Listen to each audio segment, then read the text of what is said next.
안녕하세요. 고디정입니다. 순수이성 비판 서론을 공유합니다. 1787년 개정판 서론입니다.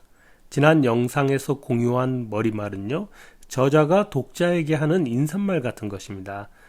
서론은 순수이성 비판의 본격적인 시작을 알리는 글입니다. 서론부터 순수이성 비판이다 라고 생각하시면 되겠죠? 오늘 새로운 번역으로 그 내용을 모두 공유합니다. 내용이 길기 때문에요. 출근하실 때, 퇴근하실 때, 어딘가로 장시간 이동하실 때 들으면 좋습니다.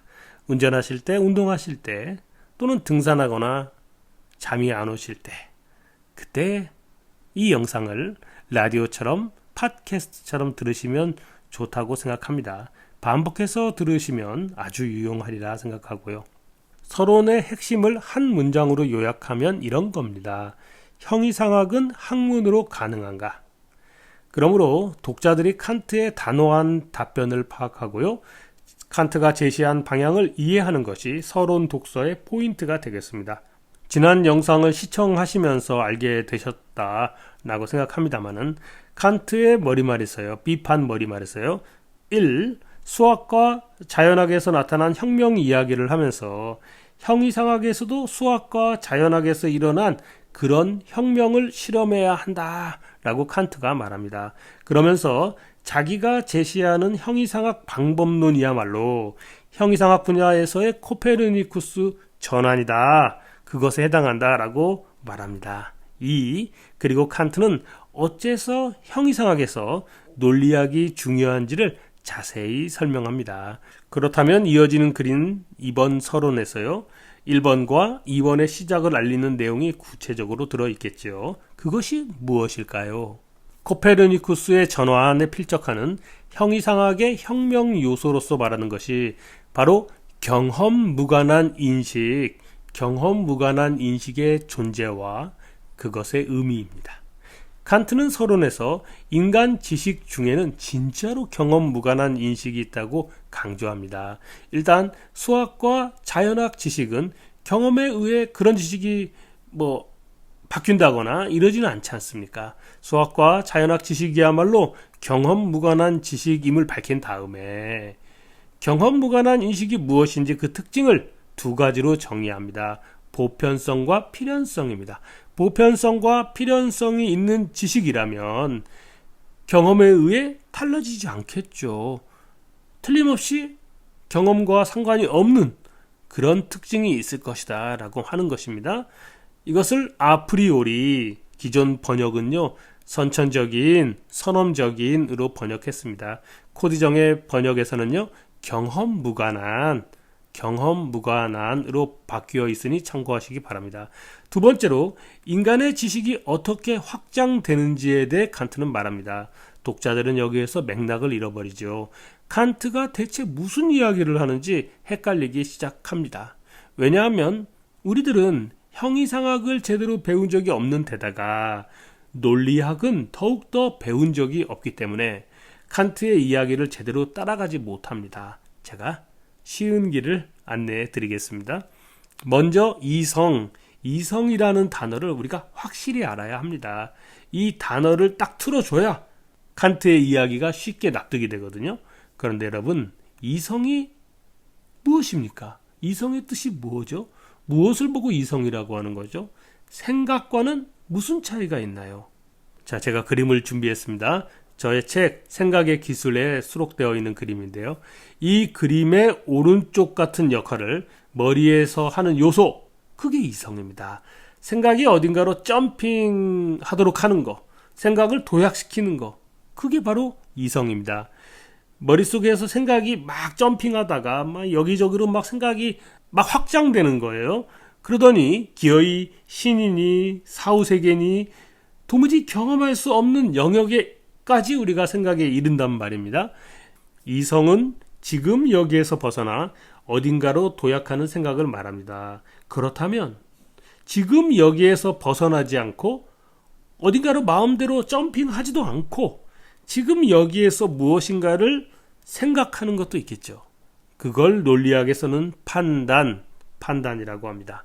칸트는 지금 여기에서의 생각인 이 판단을 충분히 고찰한 다음에 지금 여기에서 벗어나 어딘가로 도약한 이성을 다시 고찰해보면 되지 않겠느냐. 그런 순서로 순수 이성 비판을 썼습니다. 그렇다면 처음 시작점에서는요, 바로 지금 여기에서의 생각, 즉 판단을 살펴봐야 되겠죠. 그래서 칸트는 서론에서 판단을 살펴봅니다. 그런데 순수 이성 비판 독자들을 당황하게 만드는 단어가 있죠. 바로 종합이라는 단어입니다.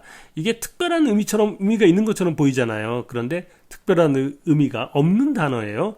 어렵게 생각하지 마십시오. 종합이란 연결입니다. 칸트 시절에는요, 지식인이라면 논리학에 대해 제법 정통했던 것 같아요. 자, 여기 한 개의 개념이 있습니다. 개념은 단어이므로 한 개의 단어가 있다라고 봐도 좋겠죠? 단어에는 어떤 의미가 들어있어요. 그런데 인간은 이 개념이 갖는 의미를 넘어서는 생각하지 못한다. 라는 것이 논리학의 가르침이자 지식입니다. 지식이 확장되기 위해서는 새로운 개념, 즉 새로운 단어가 있어야 하고 이것이 서로 연결되어야 한다는 것입니다. 그게 바로 종합입니다. 이렇게 두 단어가 연결되면 판단, 문장이 되니까 판단 또는 명제라고 칭하고요. 그러니까 종합판단이라는 말이 나온 것입니다. 종합판단만이 지식을 확장시켜준다. 이것이 논리학 전문가들의 공통된 의견이었습니다. 칸트도 마찬가지였고요. 만약 그 새로운 개념이 경험을 통해 알게 된 것이라면요, 경험을 통해 우리가 그 의미를 알게 된 단어라면요, 그 종합 판단을 일컬어 경험적인 종합 판단이라고 부르고요. 결국 경험이 지식을 확장해 주는 것입니다. 영국 경험론의 거장 데이비드 휴메의 입장이고 칸트도 이 견해에 동의합니다. 이거 너무나 당연한 거예요. 우리가 경험을 하면 새로운 것을 알고 새로운 지식이 연결되잖아요. 그러니까 너무나 당연하고 데이비드 휴메의 입장 아주 타당합니다. 그런데 만약 그 새로운 개념이 경험을 통해서가 아니라 경험과 무관한 어떤 것이라면 그 종합 판단을 일컬어 경험 무관한 종합 판단이라고 부를 수 있지 않겠느냐. 경험 무관한 종합 판단 덕분에 지식이 확장될 수도 있지 않겠느냐. 그것이 과연 가능한 일인가? 정말 그런 일이 벌어지는 것인지? 이것에 대한 탐구가 순수이성 비판입니다. 자, 칸트는 반론을 생각해 보겠죠. 에이, 무슨 말을, 인간이 경험을 하지 않고도 어떻게 지식이 확장된단 말이야? 라고 누군가 물어볼 수 있지 않겠습니까? 칸트가 말하는 경험 무관한이라는 것은요, 단순히 지식 습득의 경로, 루트를 말하는 게 아닙니다. 어떤 지식이 보편적이고 필연적이라면 경험 무관한 지식이라는 것인데 그런 게 왜 없겠어요? 칸트는 이렇게 말합니다. 수학 지식, 그게 바로 경험 무관한 지식 아니냐.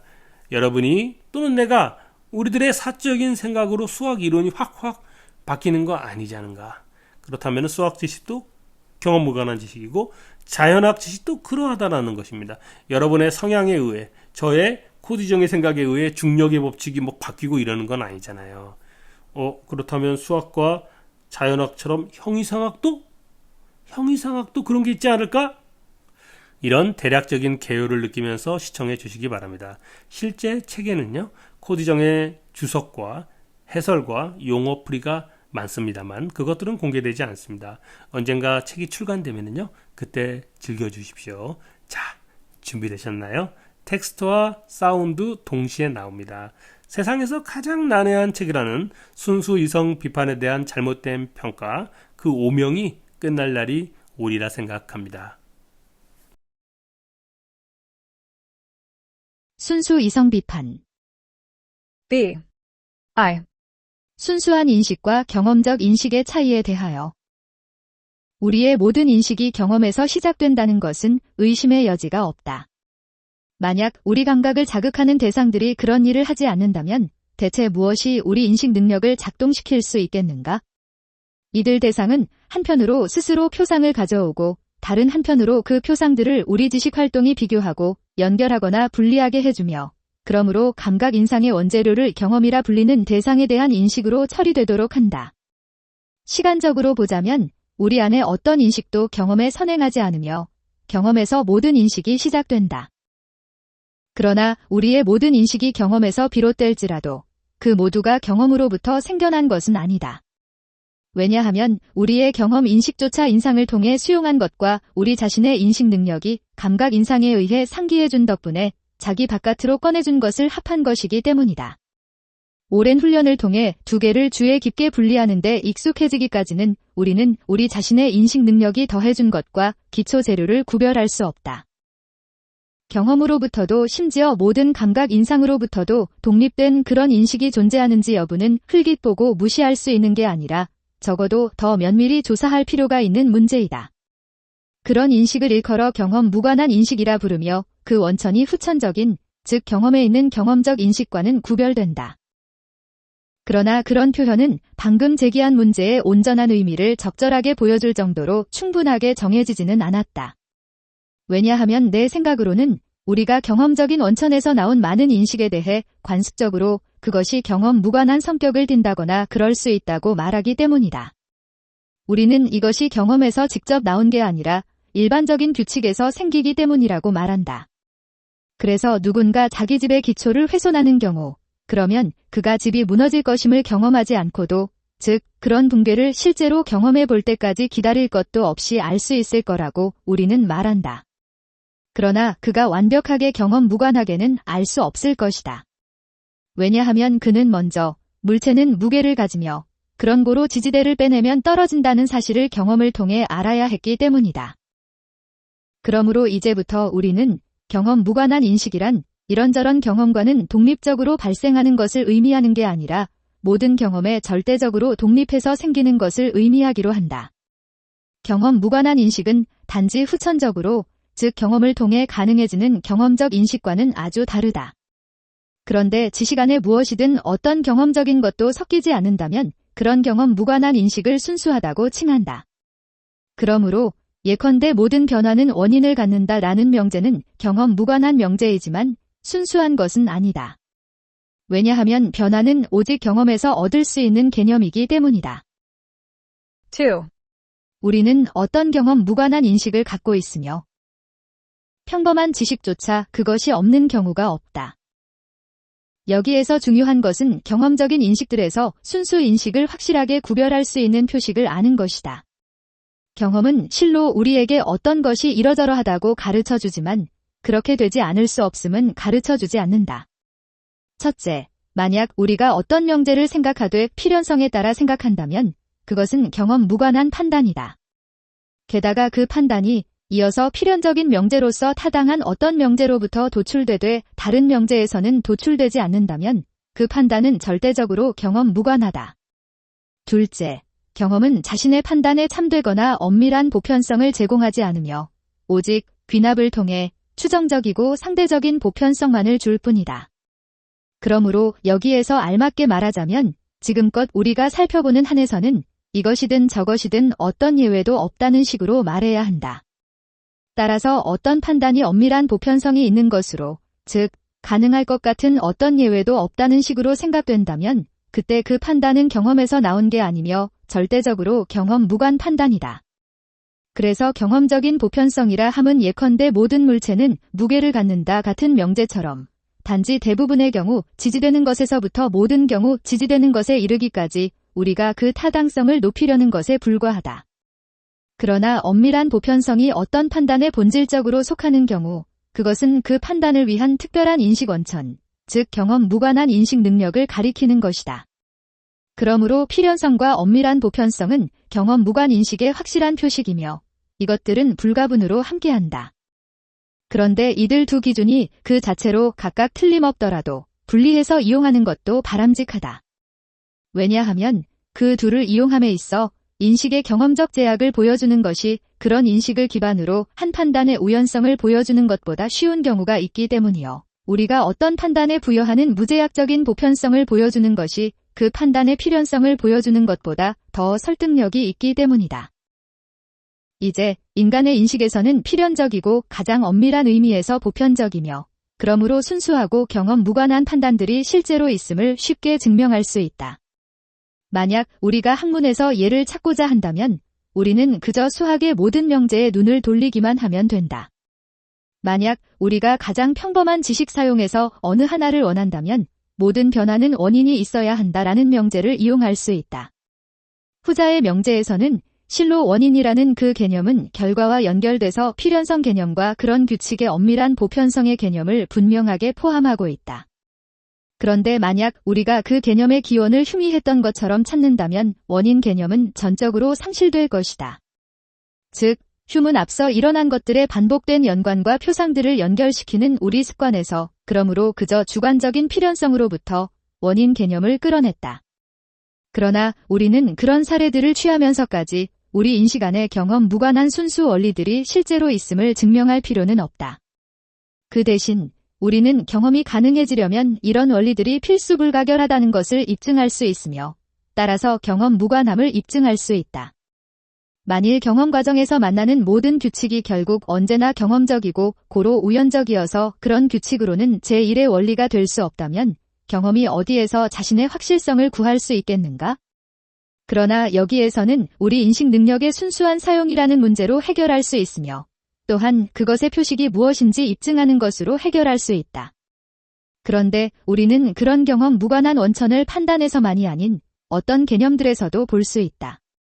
만약 여러분이 물체라는 경험 개념에서 물체 안에 있는 경험적인 모든 것 색깔, 단단함이나 말랑함, 무게, 심지어 불투과성까지 글 하나씩 제거한다고 가정해보자. 이제는 완전히 사라져버린 그 물체가 차지했던 공간은 여전히 남게 되는데 여러분은 이 공간을 없애지는 못한다. 그것과 유사하게 만약 여러분이 물질적인 것이든 비물질적인 것이든 무엇이든 어떤 대상의 경험 개념으로부터 경험이 여러분에게 가르쳐준 모든 성질을 없앤다면 그럼에도 불구하고 여전히 본질로서 혹은 본질에 속하는 것으로 생각하는 개념의 성질은 그 경험 개념에서 제거할 수 없다. 본질 개념이 대상 일반 개념보다 더 많은 규정 요소를 포함하고 있더라도. 그러므로 본질 개념이 여러분에게 강요하는 필연성에 굴복하여 여러분은 이 개념을 여러분의 인식 능력 안에 경험 무관하게 자리 잡고 있음을 인정해야 한다. 3. 철학은 모든 경험 무관한 인식의 가능성과 원리와 범위를 규정할 학문을 필요로 한다. 모든 가능한 경험의 영역을 벗어난 특정 인식들이 있다는 사실은 앞에서 말한 모든 것보다 훨씬 중요하다. 대응되는 대상이 경험에서는 전혀 주어질 수 없는 개념으로 말미암아 이러한 인식은 우리 판단들의 범위를 확장하여 경험의 모든 한계를 넘어서게 된다. 감각 세계를 넘어서서 경험이 우리에게 어떤 안내도 올바름도 줄 수 없는 이들 후자의 인식 안, 바로 거기에 이성의 탐구가 자리한다.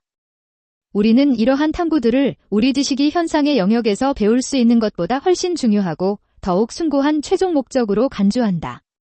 정말이지 우리는 어쩐지 불확실하다는 이유 때문이든 경멸과 무관심 탓이든 그런 중요한 탐구들을 포기하기보다는 오류의 위험을 무릅쓰고서라도 감히 모험하려고 한다. 이성 자신의 이러한 피할 수 없는 문제들은 신, 자유, 그리고 불멸성이다. 그러나 학문의 모든 기관을 포함해서 이런 문제들을 해결하는 것만이 자신의 최종 목적임을 가리키는 학문을 일컬어 형이상학이라고 부른다.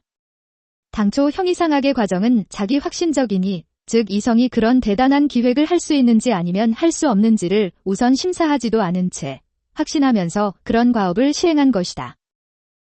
우리가 지금 경험의 영토를 막 떠나자마자 그 유래를 알지 못하면서도 우리가 갖고 있는 인식으로 곧바로 건축물을 세우기보다는 또한 우리에게 낯선 근원을 가진 원리들을 믿고서 건축하기보다는 놓인 기초를 조심스럽게 탐구하면서 먼저 확실함을 구하는 것이 자연스러운 일로 보인다.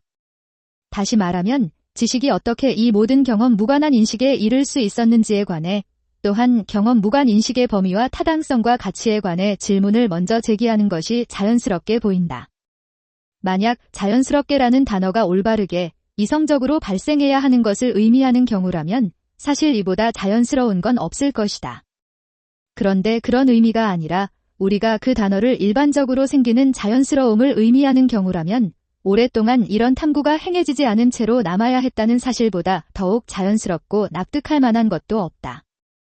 왜냐하면 이런 인식들의 한 부분, 즉 수학적인 인식들은 오랫동안 신뢰를 받아왔으니 그런 고로 다른 부분의 인식들에 대해서도 이들 인식이 상당히 다른 성질을 지녔음에도 마찬가지의 호의적인 기대를 갖게 됐기 때문이다. 우리가 일단 경험의 영역을 넘어서면 경험으로부터 논박당할 일은 확실히 없다. 우리 인식을 확장시키는 일은 매우 매력적인 탓에 우리는 어떤 분명한 모순에 부딪혀 앞길이 막혀야만 발길을 멈춘다. 그런데 우리가 발명한 것에 단지 주의를 기울이는 것만으로 그렇다 해도 그런 발명이 사라지지 않지만 그런 모순을 피할 수 있다. 수학은 경험과는 별개의 경험 무관한 인식에서 우리가 얼마나 많은 성과를 얻을 수 있는지를 보여주는 훌륭한 예를 제공한다. 수학은 대상과 인식을 다루되 오직 그것들이 직관 안에서 나타나는 한에서만 그러하다. 그러나 이러한 디테일은 쉽게 간과된다. 왜냐하면 직관 그 자체는 경험 무관하게 주어질 수 있고 그래서 그저 순수 개념과는 거의 구별되지 않기 때문이다. 이성의 힘을 증명하는 그런 것에 의해 매혹되어 인식을 확장하려는 우리 욕구는 끝이 없다. 공기를 헤치며 자유롭게 날아가는 흰 비둘기는 공기의 저항을 느낀다. 비둘기는 공기가 없는 공간에서 훨씬 더 잘 날 것 같다고 생각할지도 모르겠다. 마찬가지로 우리 지식에 그토록 좁은 한계를 놓았다면서 플라톤은 감각세계를 떠났다. 그는 이데아의 날개를 타고 피안의 세계로 모험을 떠나 순수 지식의 텅 빈 공간 안으로 들어갔다. 모든 노력에도 불구하고 어떤 진전도 이뤄내지 못했음을 그는 알지 못했다. 그 자신을 지탱해주면서 자기 힘을 발휘하여 지식을 움직이게 할 그런 발판을 갖지 못했기 때문에 앞으로 나아가지 못한 것이다. 그러나 사유 속에서 가능한 빨리 건축물을 완성한 다음에야 그 건축물의 실제 기초가 튼튼한지 조사하는 것은 인간 이성의 흔한 운명이다.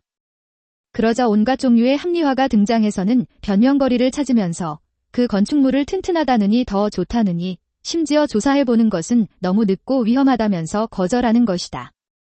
그러나 그런 건축을 하는 동안에 우리를 모든 근심과 의심에서 벗어나게 해주고 철저함으로 우리를 북돋아주는 것은 다음과 같다. 우리 이성의 과업 중 큰 부분은 아마도 가장 큰 부분은 우리가 이미 갖고 있는 대상 개념들을 분해하는 일이다. 이런 과정은 우리에게 많은 지식을 제공한다. 또한 이들 지식이 우리 개념 속에서 이미 생각되어 온 것, 아직은 혼란스러운 방식으로 생각됐음에도 을 명확하게 하거나 해명하는 것에 지나지 않을지라도 그것들은 적어도 형식면에서 새로운 통찰과 다를 바 없다. 설령 재료 면에서나 내용 면에서는 우리가 갖고 있는 개념들을 확장해주지는 않고 단지 자세히 설명해주는 것에 그칠지라도 그러하다. 이제 이런 과정이 안전하고 유용하게 나아가는 진짜 경험 무관한 인식을 낳으니 이성은 그런 허세를 은밀히 이용하면서 비록 자신은 이것을 알아채지 못하지만 상당히 다른 종류의 주장을 만들어낸다. 그런 주장 속에서 이성은 주어진 개념들에 완전히 낯선 것을 덧붙이는데 정말이지 더욱 경험 무관하게 행한다. 그러나 이성이 이들 개념에 어떻게 이르는지는 알지 못하니 진실로 그런 문제는 생각조차 되지 않았다. 그러므로 나는 이 출발 지점에서 이들 두 종류의 인식을 구별하는 일을 다루고자 한다. 4. 분석 판단과 종합 판단의 구별에 대하여 모든 판단에는 주어와 수어의 관계가 있으며 이 관계는 두 가지 방식이 가능하다. 나는 여기에서 단지 긍정 판단만을 고려한다. 부정 판단에 대한 적용은 나중에라도 쉽기 때문이다. 수어 B가 주어 A 개념에 은밀히 포함된 것으로서 주어 A에 속하는 경우이거나 아니면 B가 A 개념에 연결되더라도 그것의 바깥에 놓이는 경우이다. 첫 번째 경우를 나는 분석 판단이라 부르고 두 번째는 종합 판단이라 부른다. 그러므로 긍정, 분석 판단은 수어의 주어와의 연결은 동일성을 통해 생각되지만 동일성 없이 생각되는 연결이라면 그런 판단들은 종합 판단이라 불리는 것이다. 우리는 또한 전자를 설명 판단이라 부를 수 있는데 그것들은 수어를 통해 주어 개념에 어떤 것도 덧붙이지 않기 때문으로 수어는 주어 개념 안에서 비록 혼란스럽게 사고되더라도 이미 생각되는 구성 개념들로 나눔으로써 그저 주어 개념을 분해할 뿐이기 때문이다. 반면 종합 판단은 확장 판단으로 불릴 수 있는데 저 주어 개념 안에서 생각되지 않으며 어떤 분해로도 그것으로부터는 추출될 수 없는 수어를 주어 개념에 더하기 때문이다. 예를 들어 만약 내가 말하기를 모든 물체는 크기가 있다고 한다면 이것은 분석 판단이다. 왜냐하면 크기가 그것에 연결되어 있음을 알기 위해 물체라는 단어에 결합된 개념을 넘어갈 필요는 없기 때문이다. 물체라는 개념 안에서 이 수로를 찾기 위해 필요한 모든 일은 그 개념을 분해하는 것, 즉 그것 안에서 내가 항상 생각하는 여러 가지를 의식하기만 하면 될 뿐이다. 그러므로 그 판단은 분석적이다. 이와는 대조적으로 만일 내가 말하기를 모든 물체는 무게가 있다고 한다면 이때 수로는 내가 물체 일반 개념 안에서 생각하는 것과는 완전히 다른 것이다. 따라서 그런 수로를 덧붙이는 것은 종합 판단이 된다. 경험 판단 일반은 모두 종합적이다. 왜냐하면 경험에 대한 분석 판단은 불합리하기 때문이요. 분석 판단에서는 나는 나의 개념 바깥으로 나가지 않고서도 판단을 표현할 수 있으므로 경험에 의한 어떤 증명도 필요하지 않기 때문이다. 그러므로 물체는 크기가 있다라는 명제는 경험 무관하게 성립된 것이지 경험적인 판단은 아니다. 나는 내 판단에 필요한 모든 조건을 그 개념에서 이미 갖고 있기 때문이다. 나는 단지 모순율의 원리에 따라 주어에서 수로를 이끌어내야만 하고 그렇게 할 때 나는 동시에 그런 판단의 필연성을 의식할 수 있다. 이는 경험이 내게 알려주지 못하는 것이다. 반면 물체 일반이라는 개념 안에서 내가 무게라는 수로를 전혀 포함시키고 있지 않을지라도 그 개념은 경험의 한 부분을 통해 어떤 경험 대상을 가리키며 그런 고로 나는 물체 일반의 개념에 속하는 그런 것들에 더해 동일한 경험에서 한 부분에 다른 부분들을 덧붙일 수 있다. 이러한 개념에서 생각되는 모든 것, 크기, 불투과성, 형태 등의 표식을 통해 나는 우선 분석적으로 물체의 개념을 인식하기 시작할 수 있다는 것이다. 그러나 내가 물체라는 이 개념을 끌어냈던 경험을 되돌아보면서 위와 같은 특징들에 항상 연결되어 있는 무게를 또한 발견할 수 있으며 나는 그것을 하나의 수로로서 저 개념에 종합적으로 더할 수 있으니 이로써 나는 내 인식을 확장한다. 그래서 경험이 물체라는 그 개념의 무게라는 수로의 종합을 가능하게 한다. 왜냐하면 두 개념 중 어느 한쪽도 다른 쪽을 포함하지 않지만 비록 우연적일 뿐이더라도 그것들은 각각이 어떤 전체의 부분으로 속하기 때문이요. 그 전체가 경험이며 직관의 종합적 결합 그 자체이다. 그러나 경험 무관한 종합 판단에서는 이런 요법이 전혀 없다. 내가 A 개념을 넘어서 A 개념과 결합된 다른 B 개념을 인식해야 한다면 그런 종합을 가능하게 하는 무언가에 의지하는데 경험의 영역에서 그것을 찾는 이익을 내가 지금 갖고 있지 못하니 그 무엇은 무엇인가? 발생하는 모든 것은 원인이 있다라는 명제를 취해보자. 발생하는 것이라는 개념 안에서 나는 정말이지 시간 등에서 선행하는 어떤 존재를 생각하며 이것으로부터 분석 판단들을 얻을 수 있다. 그러나 원인이라는 개념은 앞선 개념의 바깥에 놓여 있으며 발생하는 것과 다른 무엇을 가리킨다. 따라서 그것은 후자의 표상 안에 포함된 부분이 아니다. 발생하는 것에 대해 일반적으로 말하자면 내가 어찌 그것과는 완전히 다른 것에 관해 말할 수 있을 것이며 이 개념이 발생하는 것의 개념 안에 포함되어 있지 않음에도 그것에 속하는 실로 그것에 필연적으로 속한다는 것으로 인식할 수 있단 말인가? 지식이 A 개념 바깥에서 A 개념과 이질적인 수로 B를 발견해서는 그럼에도 불구하고 지식이 저 개념에 연결된다고 간주할 때 여기서 그 지식이 의지하는 미지의 X는 무엇인가? 미지의 것은 경험될 수 없다. 발생하는 것이라는 표상에 원인이라는 표상을 더함에 있어 위에서 말한 원칙은 경험이 줄 수 있는 것보다 훨씬 보편성만이 아니라 필연성의 표현에 의해서도 행해져야 한다. 그러므로 그것은 완전히 경험 무관하게 그저 개념들의 기초에서 행해지는 것이다. 이제 우리의 이론적인 경험 무관 인식의 온전한 최종 목적은 그런 종합, 즉 확장 원리에 기초한다. 분석 원리는 실로 매우 중요하고 필요하기도 하지만 그러나 그 까닭은 개념의 명백성 때문이다. 진정으로 새로운 습득으로서 확실하고 확장적인 종합을 위해서라도 개념의 명백성을 달성하는 게 필요하다. V. 이성의 모든 이론 학문은 경험 무관한 종합 판단을 원리로서 포함한다. 1. 수학 판단들은 모두 종합적이다. 비록 이 명제는 부정할 수 없이 확실하고 매우 중요한 결과를 가짐에도 인간 이성의 분석가들의 주목을 거의 받지 못한 것 같고 정말이지 그들의 짐작과 정반대인 것처럼 보인다. 그들이 보기에 모든 자명한 확실성의 본성이 요구하는 것처럼 수학자들은 모든 추론이 모순율에 따라 진행된다고 보았기 때문이며 그러므로 모순율은 우리가 수학 원리로 인식하는 것의 기초가 된다고 믿었던 것이다. 여기에서 그들은 잘못을 저질렀다. 비록 우리가 모순율에 따라 어떤 종합명제를 통찰할 수 있을지언정 그 자체로는 불가능하고 단지 다른 종합명제를 전제하고 거기에서 추론될 수 있다는 식으로만 가능하기 때문이다. 무엇보다 우리는 올바르게 말하자면 수학명제는 경험적이라기보다는 항상 경험 무관한 판단임을 알아야 한다. 왜냐하면 수학명제는 필연성을 취하기 때문이며 우리는 그것을 경험으로 얻을 수 없는 까닭이다. 그런데 누군가 그런 명제들이 경험 무관함을 인정하지 않는다면 괜찮다. 그러면 내 주장을 순수 수학으로 한정한다. 바로 그 개념 안에 경험이 포함되어 있지 않고 오직 순수한 경험 무관 인식만을 포함하고 있음이 내포되어 있다. 확실히 처음에 우리는 7 더하기 5 등 5 10이라는 명제가 그저 분석 명제이며 모순율에 따라 7과 5의 합이라는 개념에서 도출된다고 생각한다. 그러나 우리가 더 면밀히 살펴보면 우리는 7과 5의 합이라는 개념은 두 수를 하나로 합친다는 것만을 포함하고 있으며 그런 통합에서 우리는 그 두 개를 합한 하나의 숫자가 무엇인지 어떤 식으로든 전혀 생각하고 있지 않음을 알게 된다. 단순히 저 7과 5의 합을 생각할 때 나는 10이라는 개념을 이미 갖고 있는 것은 전혀 아니다. 그런 가능한 합이라는 내 개념을 아무리 오랫동안 분해하더라도 여전히 나는 그 안에서 저 10이라는 숫자를 발견하지 못할 것이다. 우리는 이들 개념을 넘어야만 하고 우리의 5손가락을 이용하거나 또는 세그너가 그의 산수락에서 했던 것처럼 5개의 점을 이용하면서 직관을 돕도록 해야 한다. 이런 방식으로 우리는 7이라는 개념의 직관으로 주어진 5와의 합을 하나씩 더해가야 하는 것이다. 내가 먼저 7이라는 숫자를 취한 다음 5라는 개념에 대해서는 그 개념을 돕는 직관으로 손가락을 취하고 이제 저 이미지에서 숫자 5가 되도록 모아놓은 손가락을 하나씩 더하는 것이다.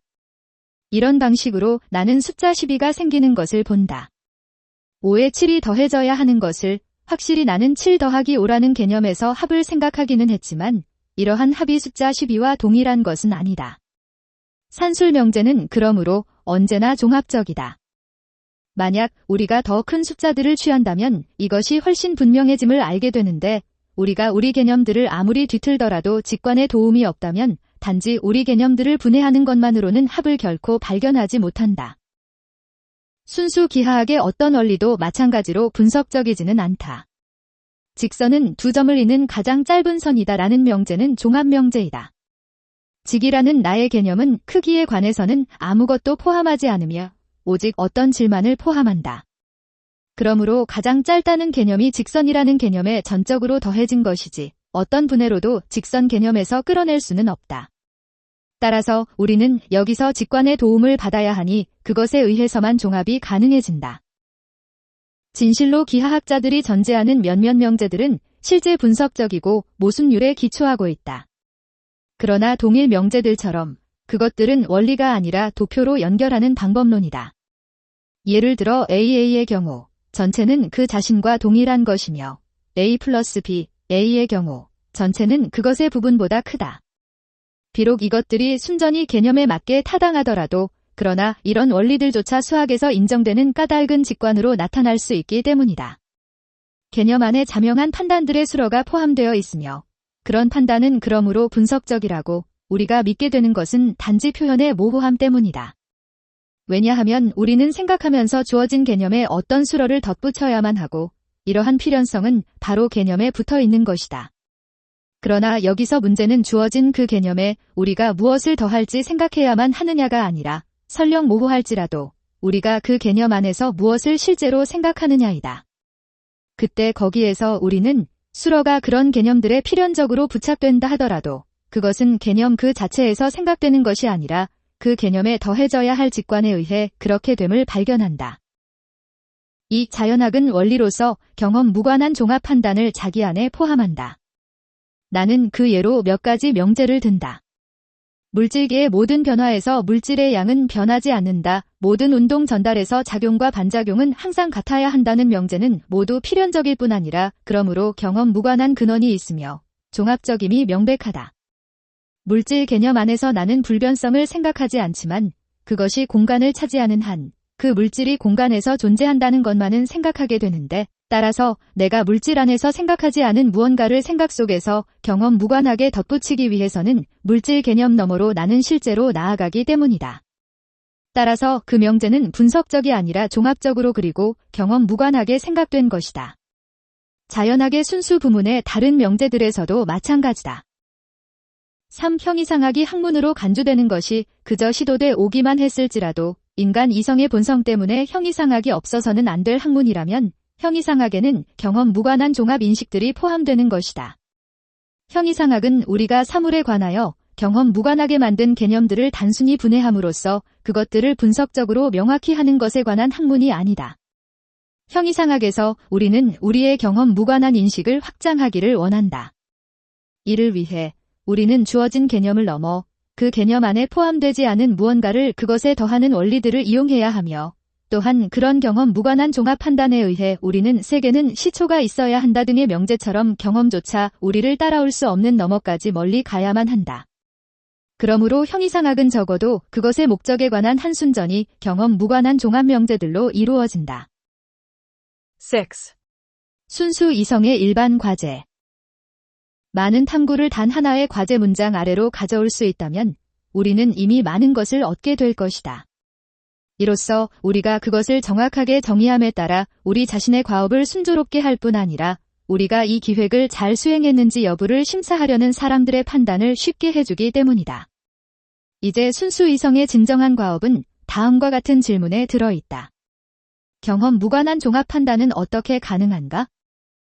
형이상학이 지금껏 불확실함과 모순의 그런 흔들거리는 상태로 머물렀던 까닭은 단 하나의 이유로 돌릴 수 있는데 누구도 이전에는 이 과제를 아마도 분석 판단과 종합 판단의 구별조차 생각하지 않았다는 사실 때문이다.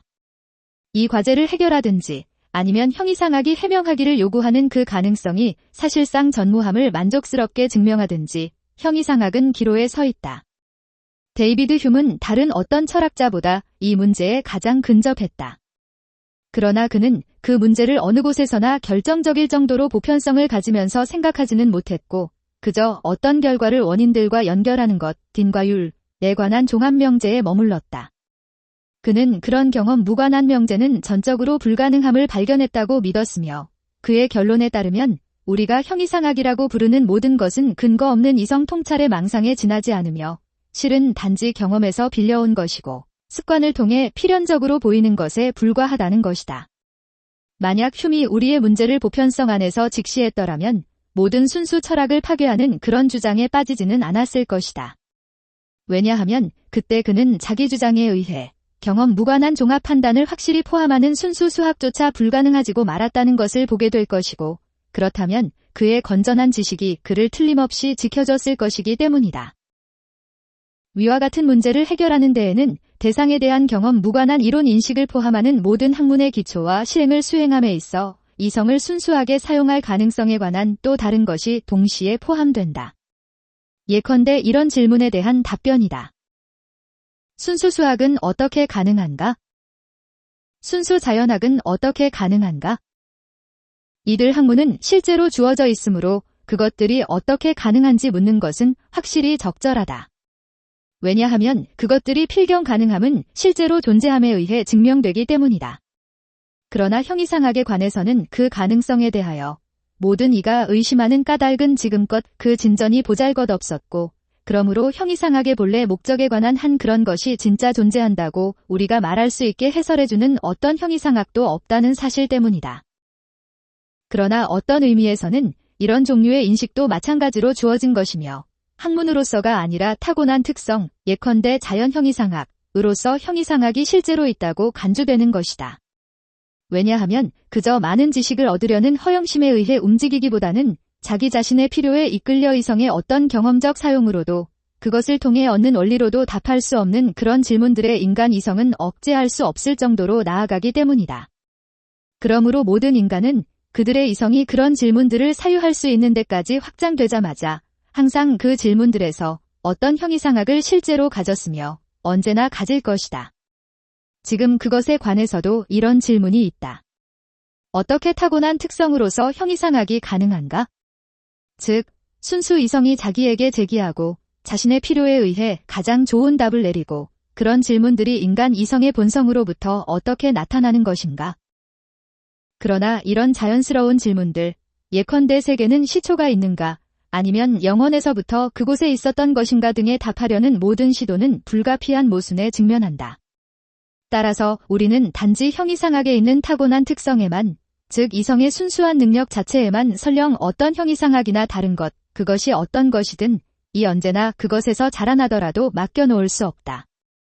그런데 형이상학은 대상들에 대한 암 또는 무지에 관하여, 즉 그 질문들이 다루는 대상들에 관해 결정하거나 이들 대상들에 대해 판단하는 이성의 능력이나 무능력에 관한 한 확실한 성취가 가능해야 한다.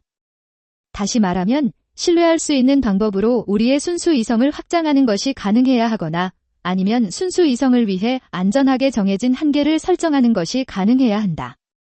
위와 같은 일반 과제에서 나오는 마지막 질문은 그러므로 다음과 같이 정당하게 제기될 것이다. 어떻게 형이상학이 학문으로 가능한가? 그러므로 결국 순수 이성 비판은 학문으로 필히 나아간다. 반면 비판 없는 순수 이성의 자기 확신적 사용은 사람들이 언제나 똑같은 헛소리로 반박하는 근거 없는 주장을 하게 하고 그러므로 회의주의에 이른다. 더욱이 이 학문이 극단적으로 방대할 수는 없다. 왜냐하면 형이상학은 셀 수 없이 다양한 이성의 대상들을 다루는 게 아니라 그저 이성 자체만을 다루기 때문이며 이성은 자기 자궁에서 잉태된 과제만을 이성과 구별되는 사물의 본성에 의해서가 아니라 이성 자신의 본성에 의해 제기된 과제만을 다루는 것이다. 따라서 일단 이성이 경험에서 만날 수 있는 대상들에 관해 그 자신의 능력을 완전히 얻게 된다면 경험의 모든 한계를 넘어설 때 이성은 필경 이성 사용의 범위와 한계를 완전하고 확실하게 정하는 것이 용이함을 발견하게 된다. 그러므로 지금껏 자기 확신적으로 형이상학을 일으키려 했던 모든 시도는 마치 그것들이 전혀 없었던 것으로 간주할 수 있고 간주해야 한다. 이런저런 형이상학에서 분석적인 무엇이든, 즉 우리 이성 안에 경험 무관하게 머무는 개념들을 분해하는 것이 무엇이든 그것은 올바른 형이상학의 목적이 아니라 단지 하나의 준비이다. 그런 것들은 우리의 경험 무관 인식을 종합적으로 확장해주지 않으며 그런 목적에는 쓸모없다. 왜냐하면 지금까지의 시도는 경험 무관한 개념에 포함된 것만을 보여주기 때문이다. 그리고 그것은 우리가 그런 경험 무관 개념들에 어떻게 이르게 되며 그래서 우리가 모든 인식 대상 일반에 관하여 그런 개념들을 어떻게 타당하게 사용할 수 있는지를 보여주지 않기 때문이다. 그러나 이런 모든 요구를 포기해버리는 자기 부정은 그다지 필요하지 않다. 형이상학의 자기 확신적 과정에서 부정할 수 없으며 피할 수도 없는 이성의 자기 모순은 오랜 시간에 걸쳐 모든 종래 형이상학의 권위를 파괴해버린 까닭이다. 그러므로 기존 형이상학과 완전히 반대되는 또 다른 접근에 대한 이 학문 내부의 어려움이나 외부의 저항에 의해 이 학문이 단념되지 않도록 더 많은 결의가 필요할 것이다. 이것은 인간 이성에 꼭 필요한 모든 줄기를 베어버리더라도 그것의 뿌리는 뽑히지 않을 이 학문의 번영과 풍요로운 성장을 증진하는 일이다. 7. 순수 이성 비판이라는 이름 아래 특수 학문의 관념과 분류. 앞에서 말한 모든 것에서 우리는 순수 이성 비판이라 불릴 수 있는 특수한 학문이라는 관념이 나온다. 왜냐하면 이성은 우리에게 경험 무관한 인식의 원리들을 제공하는 능력이기 때문이다. 따라서 순수 이성은 절대적으로 경험 무관하게 무엇을 인식하기 위한 원리들을 포함하는 이성이다. 순수 이성의 논리적 길잡이는 모든 경험 무관한 순수 인식이 얻어지고 또 실제로도 발생될 수 있는 그런 원리들의 총합이다. 그런 논리, 길잡이의 철저한 적용이 순수 이성의 체계를 만들어낼 것이다. 그러나 그런 체계는 많은 것을 요구하며 실로 우리 인식의 확장이 가능한 일인지 또한 어떤 경우에 가능한지에 대한 문제가 여전히 미결된 상태인 까닭에 우리는 단순히 순수 이성, 그 원천과 한계를 평가하는 학문을 순수 이성 체계에 대한 예비학으로 간주할 수 있다. 그런 예비학은 순수 이성에 대한 학설이 아니라 단지 순수 이성 비판으로 불려야 할 것이며 또한 사유에 관한 한 그 유용함은 사실상 그저 소극적으로만 될 것이다. 왜냐하면 그 비판은 단지 우리 이성을 확장하는 것이 아닌 이성을 순화하는 데 쓰이는 까닭이며 또한 그것이 오류로부터 우리 이성을 지켜주기 때문인데 이는 이미 굉장한 수학이다. 나는 대상들이 아니라 대상 일반을 인식하는 우리의 방식이 경험 무관하게 가능하다는 한에서 그런 방식을 다루는 모든 인식을 초월적이라 부른다. 그런 개념들의 체계는 초월 철학이라 불릴 것이다. 그러나 이것은 아직 처음인 여기에서는 우리에게 너무 많다. 그런 학문은 분석적 인식과 경험 무관한 종합 인식을 모두 포함해야 하는데 이는 우리 목적에 관한 한 너무 큰 범위이기 때문이다. 우리는 우리의 관심사인 경험 무관한 종합의 원리에 대한 통찰을 얻는데 꼭 필요한 만큼의 분석을 전 범위에 걸쳐 수행할 필요가 있기 때문이기도 하다. 우리가 지금 다루는 것은 이런 탐구이며 이것을 올바르게 말하자면 그저 초월적 비판으로 불릴 수 있을 뿐이지 어떤 학설이 아니다. 그것의 목적은 인식 자체를 확장하는 것이 아니라 그 인식들을 단지 바로잡는 것이며 또한 이것이 경험 무관한 모든 인식의 가치를 정해주는 시금석 역할을 하는 까닭이다. 따라서 그런 비판은 가능하다면 그런 인식들의 논리적 길잡이를 위한 준비, 그것이 성공적이지 못하더라도 적어도 그것들의 규범을 위한 준비 작업이다. 그러한 규범은 적어도 언젠가 우리로 하여금 순수 이성 철학의 완벽한 체계를 그 체계가 순수 이성의 인식을 확장하는 것에 있든 아니면 그저 그것의 경계들을 정하는 것이든 분석적이면서도 종합적으로 제시하도록 해줄 것이다. 실로 아주 넓은 범위가 될 수는 없고 그래서 그걸 완성하기를 우리가 희망하는 것이니 그런 체계가 가능하다는 것은 다음과 같은 것으로도 가늠될 수 있다. 즉, 여기서 대상을 이루는 것은 무짐장하게 많은 사물들의 본성이 아니라 그런 사물의 본성을 판단하는 지식이며 그런 지식조차 오직 경험 무관 인식에 관련한 지식인 것이다. 더욱이 경험 무관한 인식을 제공하는 지식의 보급은 우리에게서 숨을 수 없으니 무엇보다 우리는 그것을 지식 바깥에서 찾을 필요가 없다. 또한 그 보급물은 우리가 그것을 완벽하게 기록해 둘 수 있고 그것에 대한 가치를 판단할 수 있으며 그것을 정확히 산정할 수 있을 만큼 충분히 적다. 그러나 독자들은 순수 이성의 체계와 이 책가권에서의 비판을 여기서 기대하기보다는 순수 이성의 능력 자체에 대한 비판을 기대해야 한다. 오직 우리가 저 비판을 우리의 기초로 이용하는 경우에만 우리는 이 분야 옛 작업과 새로운 작업의 철학적 내용을 위한 믿을 만한 시금석을 갖는다. 그런 비판이 없다면 자격 없는 역사가와 재판관이 다른 사람의 근거 없는 주장에 대해 마찬가지로 근거도 없이 판결을 내리는 것이다. 순수 이성 비판이 전체 기획을 건축학적으로, 즉 원리로부터 이 건축물을 이루는 모든 구성의 완전성과 신뢰성을 온전히 보증하면서 골자를 만들기 위한 그런 학문의 관념, 그것이 초월 철학이다. 초월 철학은 순수 이성의 모든 원리의 체계이다. 그런데 이 비판이 그 자체로 아직은 초월 철학이라 불리지 않는 까닭은 오직 이 비판이 완전한 체계가 되려면 인간의 모든 경험 무관 인식에 대한 철저한 분석을 포함해야 하기 때문이다. 이제 우리의 비판은 또한 저 순수 인식을 만드는 모든 근본 개념을 우리 앞에 완벽하게 열거해야 한다. 그러나 비판은 모든 근본 개념 자체에 대한 철저한 분석이라거나 또는 그것들로부터 도출되는 개념들에 대한 완벽한 검토를 삼가야 하는데 이는 올바른 일이다.